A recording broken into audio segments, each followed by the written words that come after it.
Hello everyone, आपके favourite channel manifesting everything में आपका स्वागत है। आज मैं सैमी की एक सब्सक्राइबर की सक्सेस स्टोरी लेकर आई हूँ और ये सक्सेस स्टोरी स्क्रिप्टिंग पे बेस्ड है। इन्होंने, जो सैमी की सब्सक्राइबर है, इन्होंने 3 मंथ्स तक कंटिन्यूसली स्क्रिप्टिंग करी। और इन्होंने स्क्रिप्टिंग इसलिए करी क्योंकि जो इनकी सिस्टर इन लॉ है उनके साथ इनका और इनकी फैमिली का झगड़ा था और वो अलग रहते थे, और इसकी वजह से इनका ब्रदर और नेफ्यू भी इनसे मिल नहीं पाता था।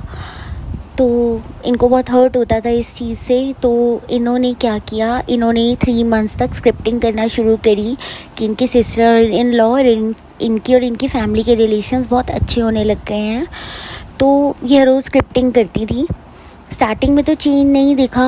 उसके बाद स्क्रिप्टिंग करने के 1-1.5 महीने बाद क्या होता है कि इनकी जो सिस्टर इन लॉ होती है ना, वो इनकी मदर को ना कुछ ग्रॉसरीज सेंड करती हैं ऐसे ही।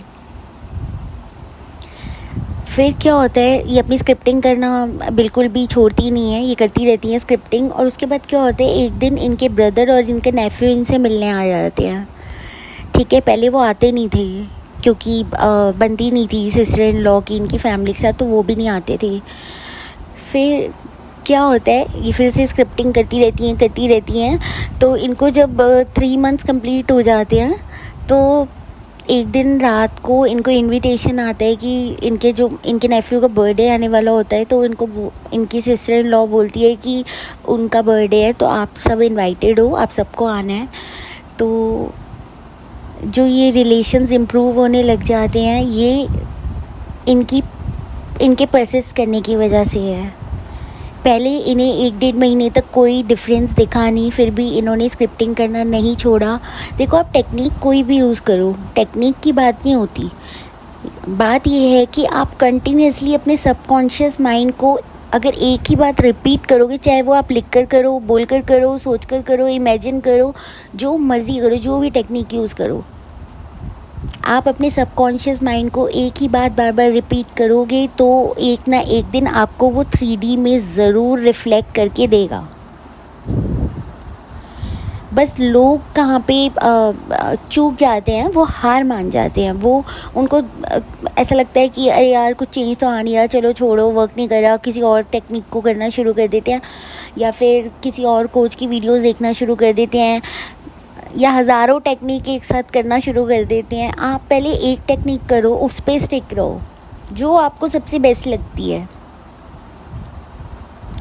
तो कहने को तो मतलब इनको भी 1-1.5 महीने तक चेंज दिखा नहीं, फिर भी इन्होंने परसिस्ट किया। और इन्होंने अपनी जो पैराग्राफ के एंड में यही लिखा है अपनी सक्सेस स्टोरी के कि परसिस्ट, एवरीथिंग इज़ पॉसिबल।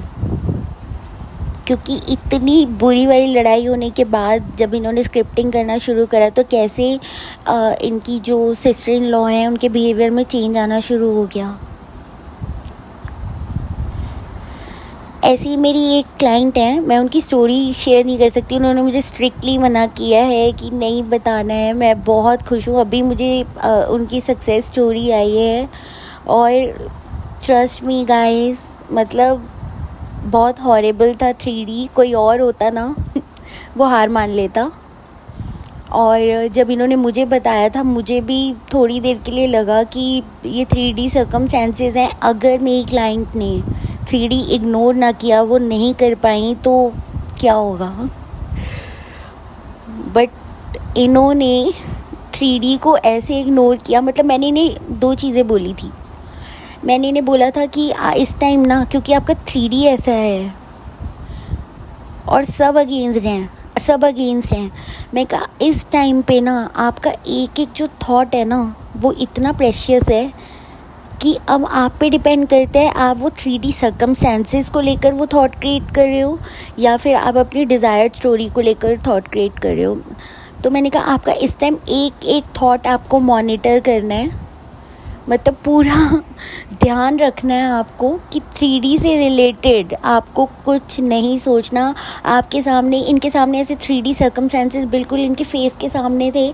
और ये उसके बाद भी मैंने इन्हें कहा था कि सामने आपके खड़े हुए हैं लोग, उसके बाद भी आपके माइंड में अफर्मेशंस ही चलती रहनी चाहिए, आपकी डिज़ायर्ड स्टोरी ही चलती रहनी चाहिए। एक रिकॉर्डर की तरह आपको कोई कुछ भी बोल रहा हो, और दूसरी बात मैंने इन्हें ये बोली थी कि ये ही आपका टेस्ट है कि अगर इस टाइम पे आपके इमोशंस आपके माइंड से ज़्यादा पावरफुल हुए और आपकी 3D और आपके इमोशंस आप पे हावी हो गए ना, तो नहीं होगा फिर।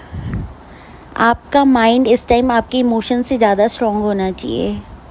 और मतलब मैं हैरान हूँ खुद भी, इन्होंने इतनी मतलब seriously she is a powerful manifester.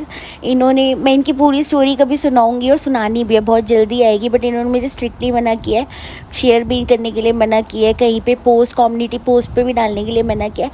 लेकिन कैसे इन्होंने किया, मैं इतनी खुश हूँ ना, मतलब मुझे इतनी अच्छी स्टोरी सुनने को मिली, क्योंकि मुझे सच में लग रहा था कि पता नहीं क्या होगा, बट जब मुझे डर लगा तो मैंने भी इनके लिए फर्म किया थोड़ी देर कि नहीं, मतलब क्योंकि ऑफ कोर्स हम इतने टाइम से जुड़े हुए हैं, तो मेरा हर क्लाइंट और सब्सक्राइबर्स सब मेरे लिए प्रेशियस है। मैं चाहती हूँ सबकी सक्सेस स्टोरी आए, चाहे वो मेरे सब्सक्राइबर्स हों, चाहे वो मेरे क्लाइंट्स हों।